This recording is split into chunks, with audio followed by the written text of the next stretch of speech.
El Ministerio de la Enseñanza y la Evangelización, Jesús Soberano Señor, presenta Palabra de Iluminación con el Maestro de las Sagradas Escrituras, Dr. José Briceño. Quédate con nosotros para que recibas las bendiciones que el Dios Eterno ha plasmado para ti en su palabra. Esto es Palabra de Iluminación.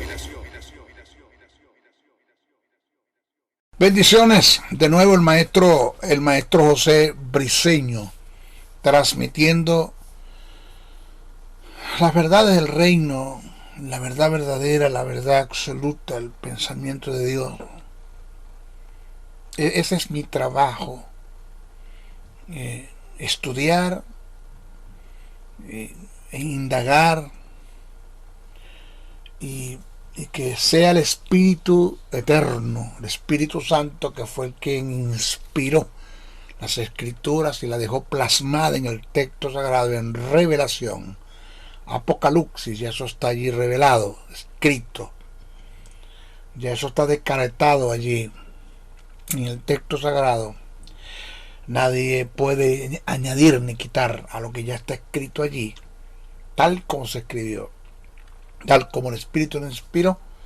El trabajo nuestro de los 5 ministerios, digo nuestro porque somos los 5 ministerios llamados a eso: escudriñar, indagar, dedicarle tiempo al estudio de las Escrituras, no ser lectores bíblicos, sino estudiosos de las Escrituras, entender que la Biblia es un libro que se lee para estudiar.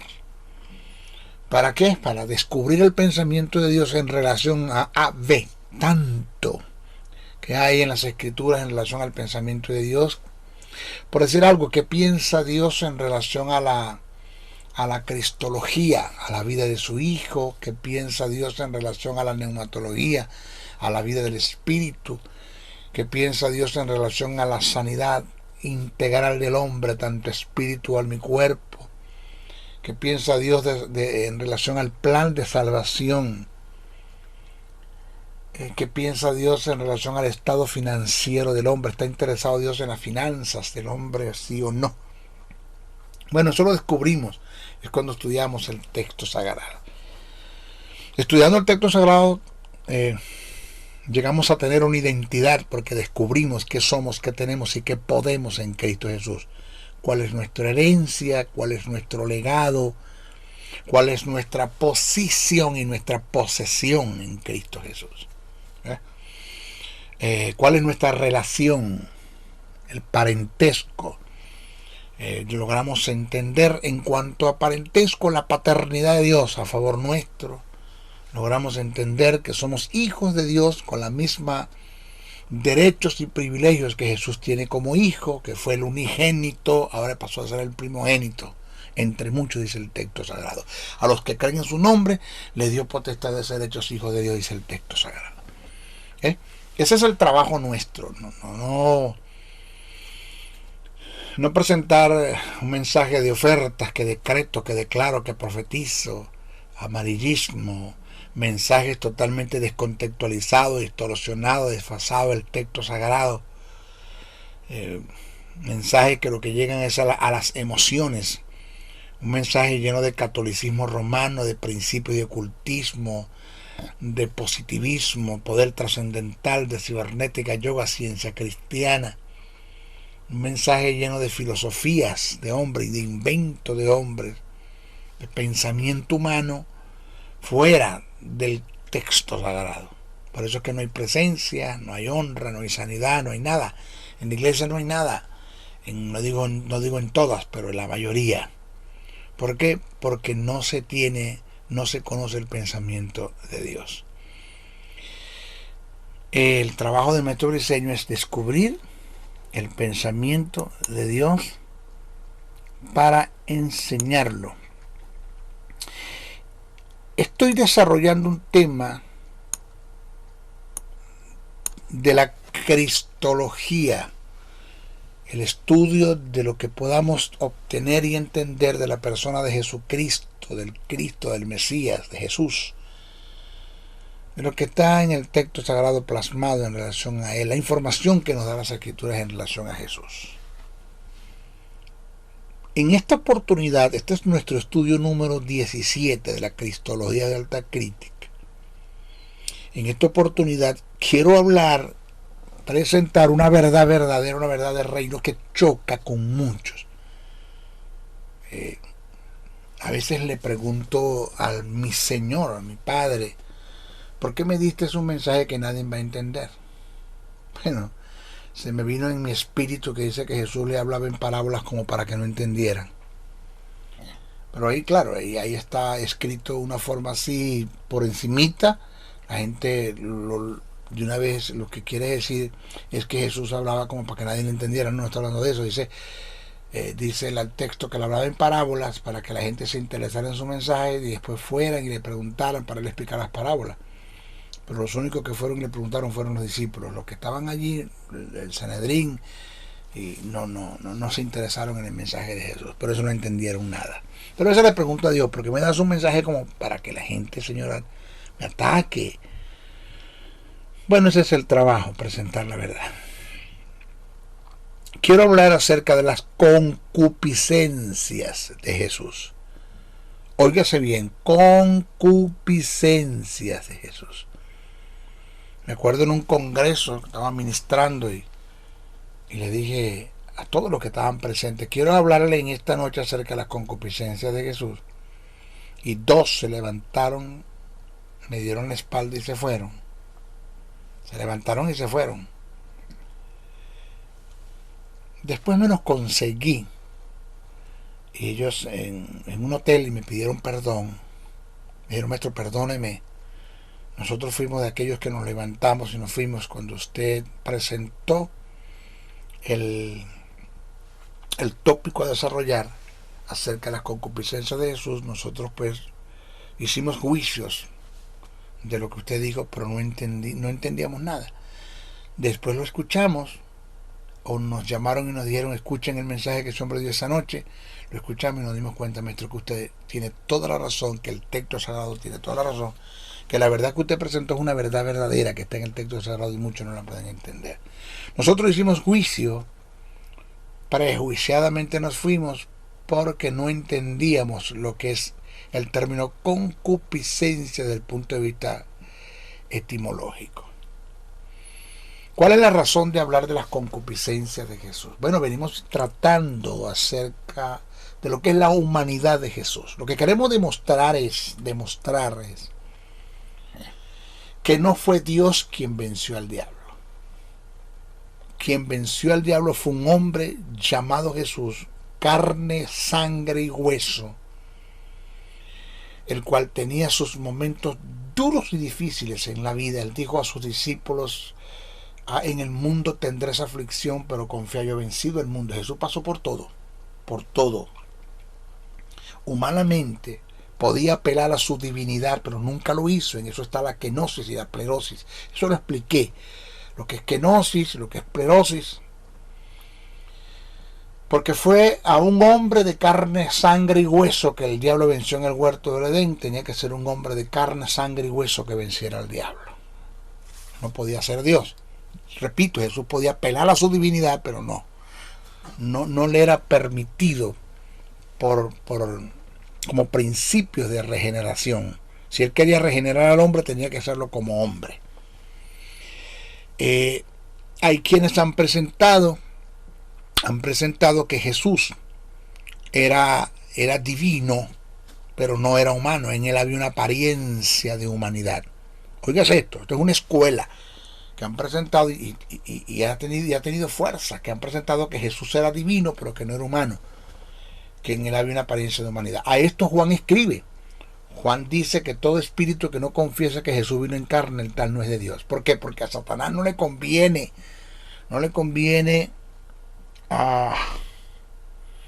reconocer, aceptar de que fue un hombre de carne y hueso que lo venció a él.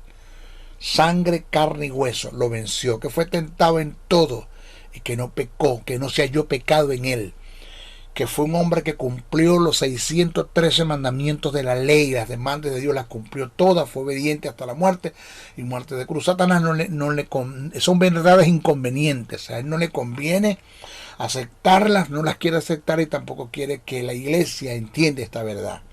Son verdades que él no quiere que la iglesia entienda esta verdad. Entonces Jesús es Dios, el verbo encarnado, es todo Dios y todo hombre.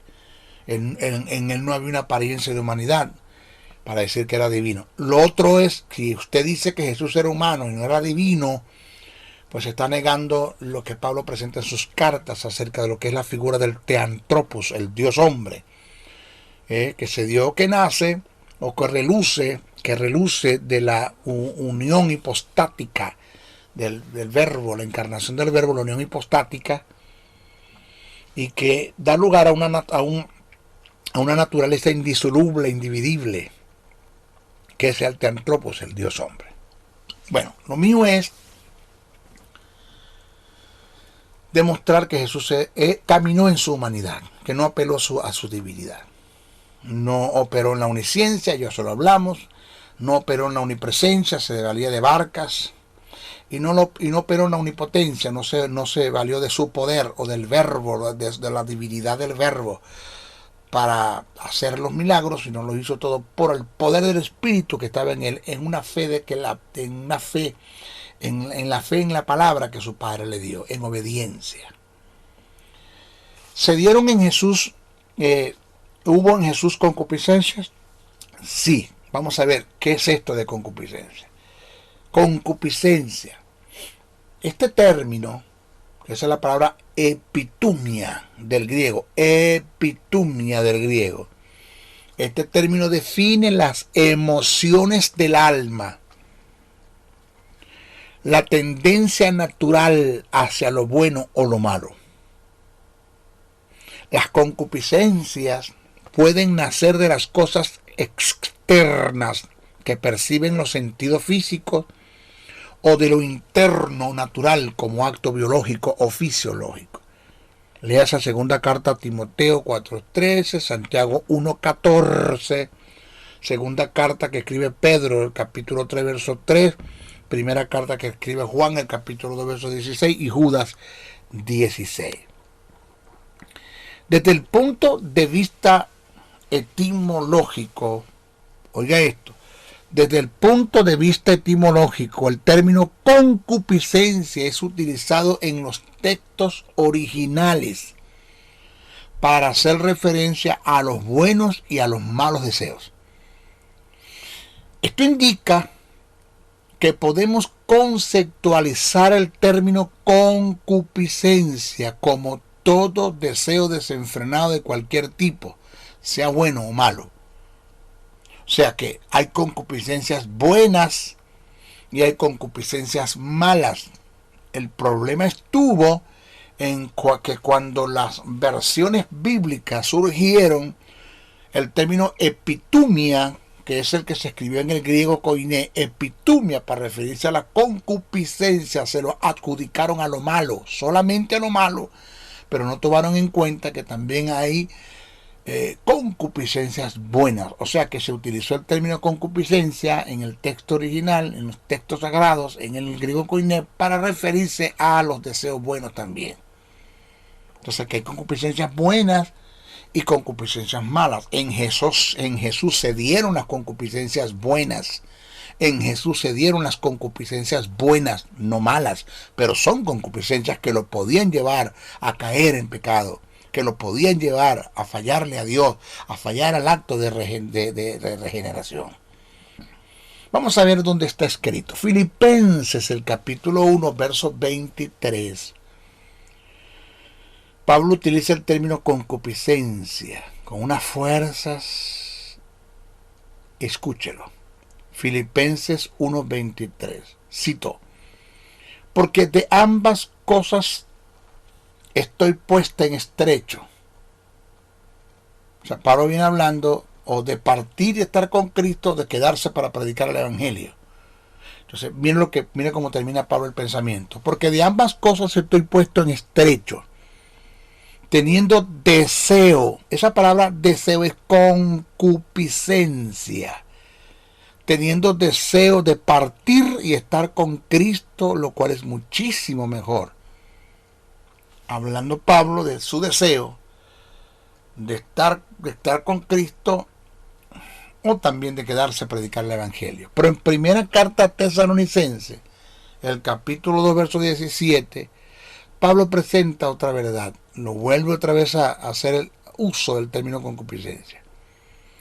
Dice el texto, cito, pero nosotros, hermanos, separados de vosotros por un poco de tiempo, de vista, pero no de corazón, tanto más procuramos con mucho deseo, o sea, con mucha concupiscencia, ver vuestro rostro de nuevo.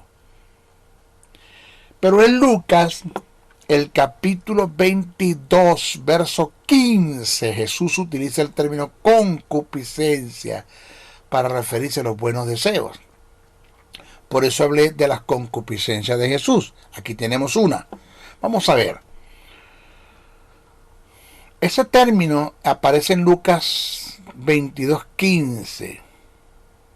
Jesús se lo atribuye en lo personal. Dice el texto del registro del médico Lucas, que le escribe a Teófilo, dice así, cito, hablando Jesús, cito, y les dijo, cuánto he deseado, el término concupiscencia, epitumia se utilizó acá, cuánto he deseado comer con vosotros en esta Pascua antes que padezca. Lo que Jesús quiso decir fue, cuántas concupiscencias tengo de comer estas Pascuas con vosotros antes de que yo vaya a la cruz. Entonces, si observamos, nosotros analizamos bien el escrito que registra el deseo de Jesús, está entre dos signos de admiración, lo que denota la intensa y desenfrenada concupiscencia que Jesús tenía en el momento de partir el pan con sus discípulos. Ahora, indiscutiblemente, preste atención, en Jesús nacieron concupiscencias, no producto de los malos, sino como consecuencia de lo natural en lo biológico y lo fisiológico. En Jesús nacieron concupiscencias, indiscutiblemente, repito, no producto de lo malo. Oiga, no producto de lo malo, no se halló pecado en él, pero nacieron concupiscencias como consecuencia de lo natural en lo biológico y lo fisiológico. Ejemplo, tuvo hambre, esos son concupiscencias. Mateo 4:2, Mateo 21:18. Tuvo sed, Juan 4:6 al 14, Juan 19:28. Oiga bien lo que viene ahora. Sin lugar a duda hacía todas sus necesidades fisiológicas, evacuaba, orinaba, como todos. Y sin lugar a duda, oiga, sé que esto no lo acepto, reprendo al diablo, maestro Briceño, ¿cómo te va a decir eso? No, pero es que la Biblia dice que sí, esto que voy a presentar es verdad. Vamos a estudiar el texto sagrado, no nos encerremos, vamos a entender mejor a Jesús. Vamos a entender a ese Cristo, a ese que está sentado a la diestra del Padre, que es de carne y de hueso, porque quien está sentado a la diestra del Padre es un hombre de carne y hueso glorificado. No sé si tendrá sangre, pero tiene carne, tiene hueso, está glorificado. Cuando se levanta la tumba, le dice a sus discípulos, tocadme, que los espíritus no tienen carne, tienen hueso como yo tengo. Dame de comer, que los espíritus no comen. Él comió, bebió, tuvo 40 días con sus discípulos. ¿Okay?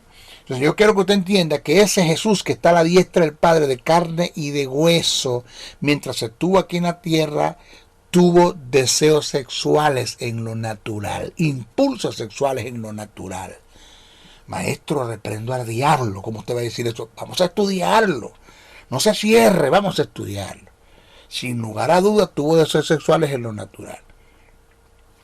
En relación al deseo sexual, esto está mostrado en el Evangelio de Mateo. Citemos y analicemos el pasaje.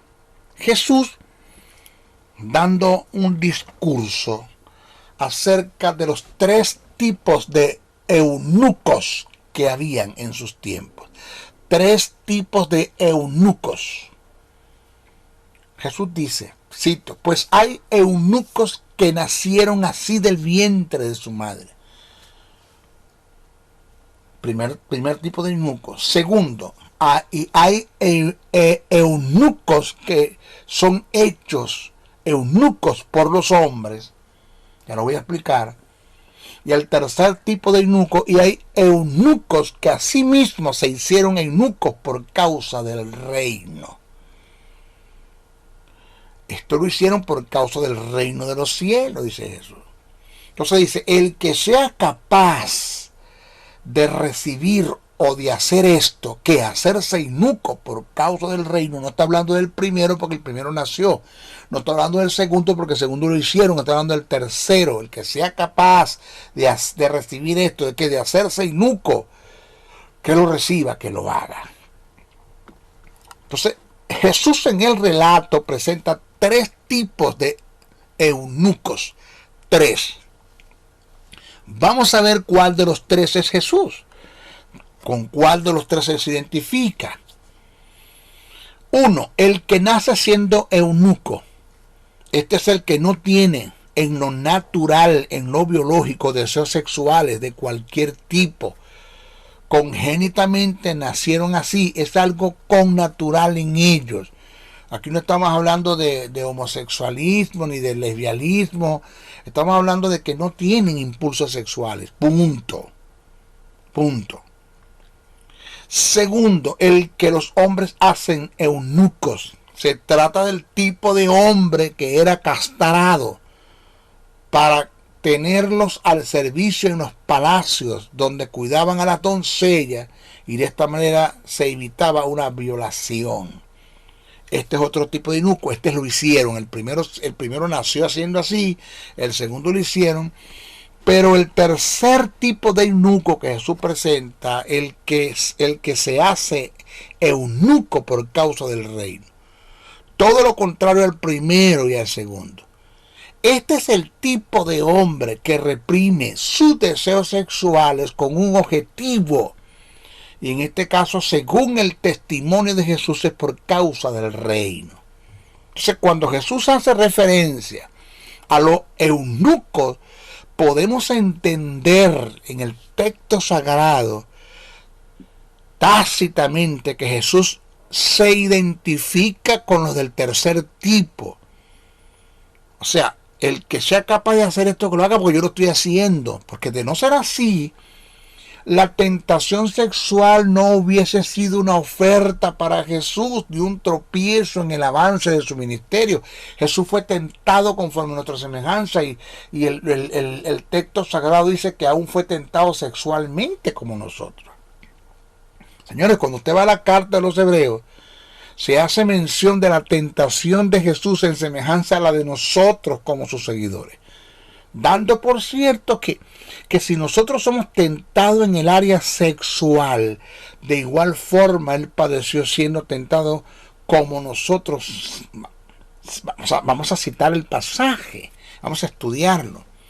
Por eso es que aquí está la fuerza de tener a la diestra a un gran sumo sacerdote que estuvo en la tierra en carne, hueso, sangre, y que fue tentado conforme a nuestra semejanza, y nos puede entender, porque en el área sexual, en el área de la tentación sexual, Dios a nosotros no nos puede entender. Si tú le vas a explicar a Dios, Señor, mira, yo caí con esta mujer porque mi impulso fue esto, así hacer cosido, tú sabes, yo pasé, yo sé que tú me entiendes, Dios te va a decir, no, yo no te entiendo, porque yo nunca he sido tentado sexualmente, yo no tengo órganos genitales, yo no tengo problemas con eso. Por eso envié a mi hijo. El verbo se hizo carne y lo envié, y como hombre Él pasó por donde tú pasaste y Él te puede entender. De modo que en el área de la tentación sexual tú puedes acercarte a Jesús, seas que hayas caído o no, y puedes hablar con Él porque Él te va a entender como hombre, y después Jesús habla con Dios como Dios.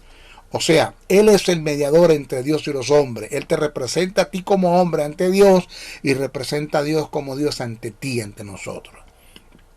Entonces, cuando tú vas a hablar con Jesús, el área sexual, tú vas a presentarte a Jesús porque caíste, Él te entiende perfectamente, porque Él pasó por allí, con la diferencia que Él no cayó.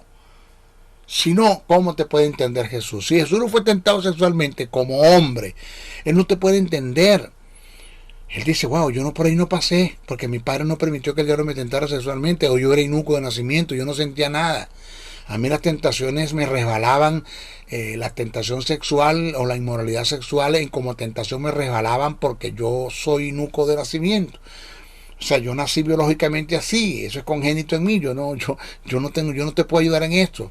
No, Él pasó también por allí y fue libre, no se halló pecado en Él no falló. Dice el texto, Hebreos 2:18, pues en cuanto Él mismo padeció siendo tentado, es poderoso para socorrer a los que son tentados. Eso está en Hebreos 2:18. Pero Hebreos 4:15 dice, porque no tenemos un sumo sacerdote que no pueda compadecerse de nuestras debilidades, sino uno que fue tentado en todo. ¿En qué? En todo. ¿En qué? En todo. Según nuestra semejanza, pero sin pecado. O sea, Él no cayó, Él no se dio. Pero tuvo Jesús concupiscencias sexuales, deseos sexuales. Fue tentado por esa área desde el punto de vista biológico, natural que se dio en Él. Sí, pero no pecó. Ahora, a continuación vamos a hacer críticas de algunos términos que están en los pasajes para poder tener mayor comprensión del mensaje que quiere transmitir el autor en relación a la humanidad de Jesús y su pronto auxilio en la tentación. Vamos a ver los pasajes que vamos a leer. Tentación, primer término, del término tentado. Esa tentación, el término tentado que aparece en el griego es peirazo, que indica la prueba que viene de parte de Satanás como el tentador, según Mateo 4:3, 1 Tesalonicenses 3:15. Dicha tentación siempre viene con la finalidad de sacarte de la voluntad de Dios para acabarte, matarte, destruirte, devorarte, aniquilarte. Todo este tipo de tentación las padeció Jesús. Él pasó por allí. Padecer, el término en griego es peponten. Ese término que se utiliza en el griego es peponten, que se lee de esta forma: ha padecido.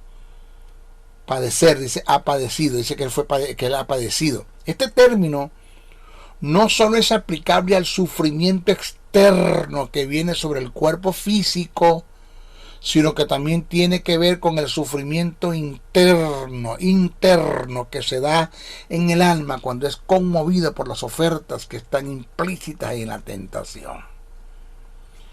O sea, la tentación para Jesús fue una experiencia extremadamente penosa al rechazar todas las ofertas que Satanás le hizo y que no dejaron de ser apetitosas para su alma. Oigas esta verdad. Si todo lo que el diablo, el tentador, le presentó a Jesús como tentación, no le llamó la atención y dejó de ser una oferta para Jesús, entonces nunca fue tentado. La tentación está en la seducción que Satanás ejerce sobre ti con la presentación de ofertas que no dejan de ser apetitosas para el alma. El conflicto y el padecimiento están en librar una batalla en el interior para no ceder a ellas por mucho que te atraiga. Porque mira, oiga esta verdad que le voy a presentar. El estado de pecado en la que Adán nos sumergió a la raza humana por su desobediencia en el Edén, el estado de pecado se quebrantó en la cruz, se quebró en la cruz del Calvario. Pero las prácticas y los hábitos y las prácticas de pecados como obra las tenemos que crucificar nosotros. Nunca se le olvide esa verdad. Nunca se le olvide esa verdad.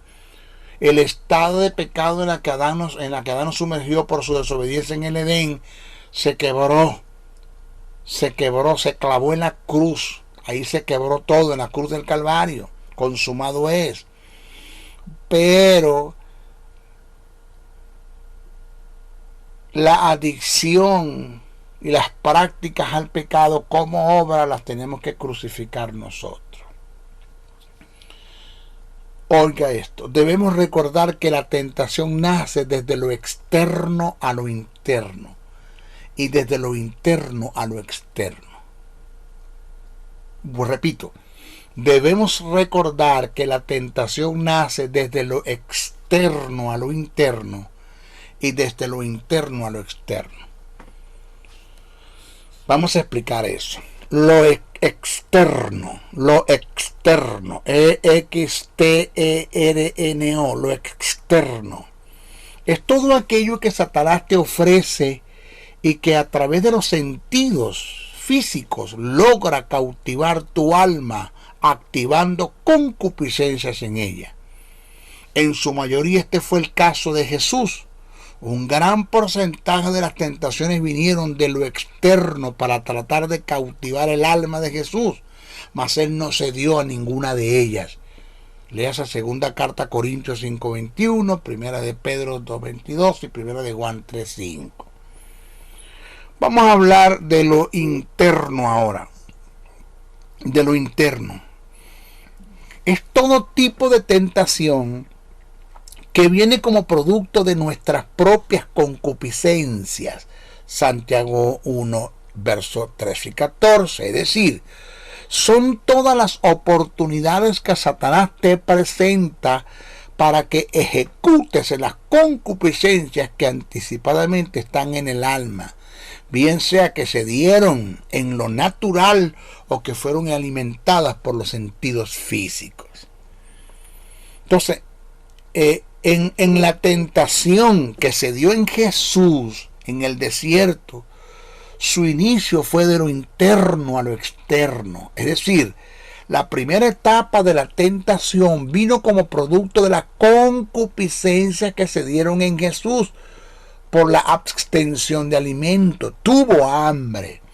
Ahí nació de lo interno a lo externo y Satanás le presentó la oferta de convertir las piedras en pan.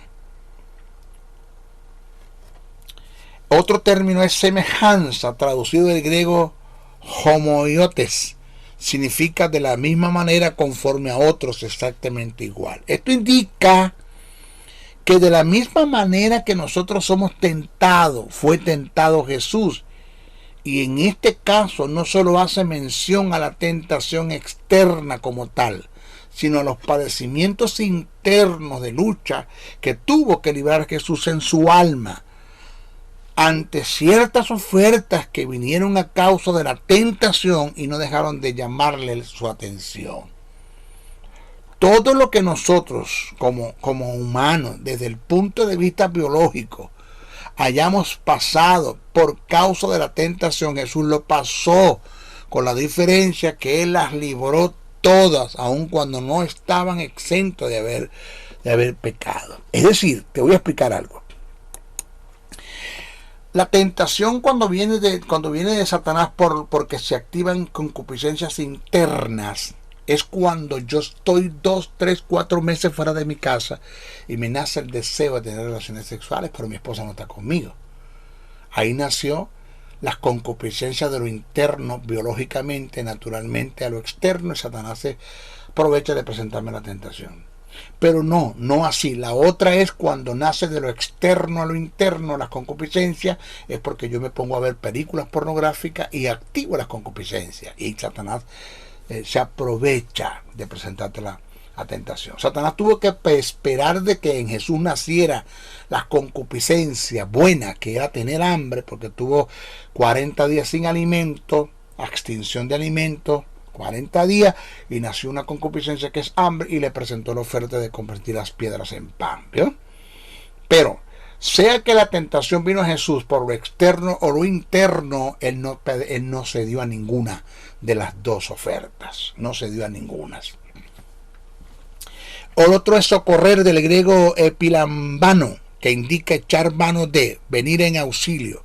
El socorro de parte de Jesús en la tentación tiene que ver con la comprensión que viene de él por sí mismo en la lucha interna que se produce en el alma a causa de las ofertas que se dan en las tentaciones.